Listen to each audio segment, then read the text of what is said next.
Good morning, Whitney. Today is Friday, October the 22nd, and I'd like to welcome you to the Whitney Independent News Network. I'm Catherine Aguilar. And I'm Robert Franklin. And we'd like to thank you for joining us today.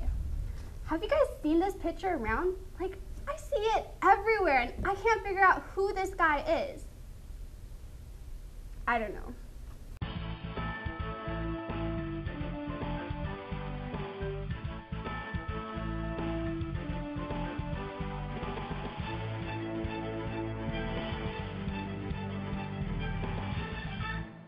So last week was Western Day, and I had tons of fun. I had lemonade, bangers, and there were some hot cowboys, okay? And hot cowgirls. All right, yeehaw! So let's go to Anita for more. We all know Western Day had a couple of changes this year, but now let's see what our fellow Whitneyites think of this day. Well, so far I've been baking some bangers, or cooking some bangers, and it's been a great time. Looks like they're having fun doing line dancing, and Western Day is just a blast, so yeah. Compared to last year, I think it's a lot more Western-y. I feel like we really embrace the spirit of like the Western culture more, especially with like the line dancing behind us and like the types of food. And like last year, they said we were gonna have a petting zoo, but we didn't. And this year, it actually like followed through. So I think ASB has improved a lot, and they've been working really hard to do this. But I would still wish we had the warrants so we could like arrest our friends, because that was just something that we always did.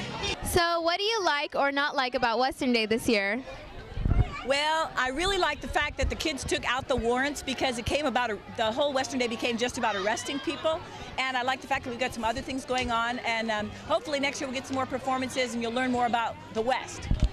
I like watching the city kids with actual farm animals. Since I came from the Midwest, it's cracking me up to watch little Asian kids pet the horse backwards. So hopefully you guys are having a good time. This is Anita Kapur reporting from Whitney Independent News Network. Thanks for that story, Anita. Robert? Yeah. Why are you wearing pink? Because it's Breast Cancer Awareness Week. Oh, right. Let's go to Hannah for more on that story. Thank you, Robert and Catherine. In celebration of Breast Cancer Awareness Month, Whitney High School held its own Breast Cancer Awareness Week.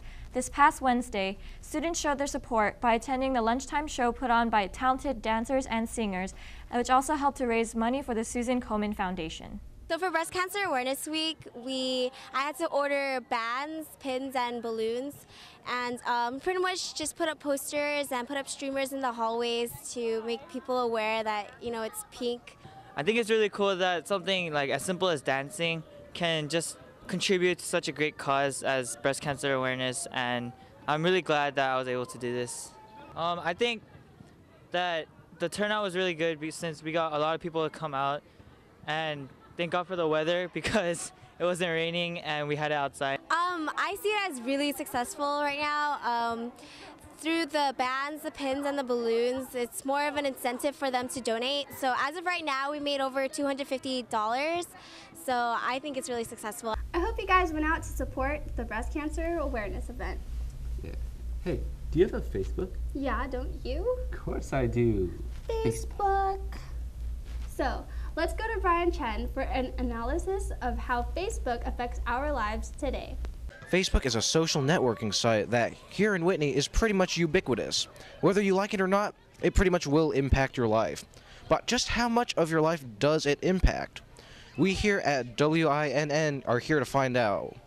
We decided to go around and ask the general populace at Whitney, how does Facebook impact your life? Both positively and negatively. I think Facebook is a good way to communicate with friends and find out about events, but I think that you should only be on it for maybe 30 minutes at a time. Facebook's a really great thing to use. Like, it's really nice to be able to talk to people who you haven't seen in forever, or reconnect with old friends, or even just talk to people after school who you don't see.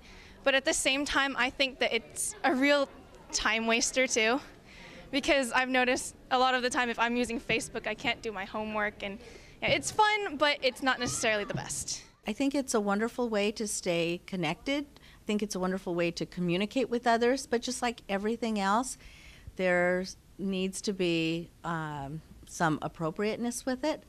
And for the most part, I think people use good judgment, but just like anything else, it's always important to remember that whatever you put up on the internet is up there for everyone to see. To me, Facebook is a time waster, but it's the most fun time waster you can have. This is Brian Chen from Whitney Independent News Network signing out. Back to you. Last week we had an interview with Korean Lutheran's girls volleyball coach. This week, let's see how Whitney fared against the changed team. Let's go to Sharon for the game. October 20th, the Whitney girls volleyball team played away versus Brethren Christian. Though all teams fought hard, only the Frostop team came up victorious. Hi, I'm here with senior captain Ashley Morris and the newest addition to the girls varsity volleyball team, freshman Rachel Nagel. So Ashley, how do you think you guys played today and what can you do to improve? We definitely started off slow today, but by the end of the game we picked it up and got our momentum going and we were playing tough. Do you think that playing at such a late hour affected the team today? I think playing at such a late hour didn't really affect us because like I said, like we played our game and we played with the same intensity that we did in our previous games.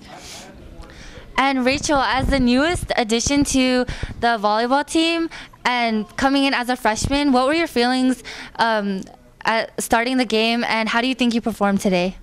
When I first went in, I was really nervous, but after the game, it all came out to be really fun, and it was a good experience. Hey, thank you. This is Sharon Park reporting for the Whitney Independent News Network. Back to you. Thank you for joining us on the Whitney Independent News Network. I'm Catherine. And I'm Robert. Now let's join Josh with the Pledge of Allegiance. Please stand for the Pledge of Allegiance. Put your right hand over your heart. Ready? Begin. I pledge allegiance to the flag of the United States of America and to the republic for which it stands, one nation, under God, indivisible, with liberty and justice for all.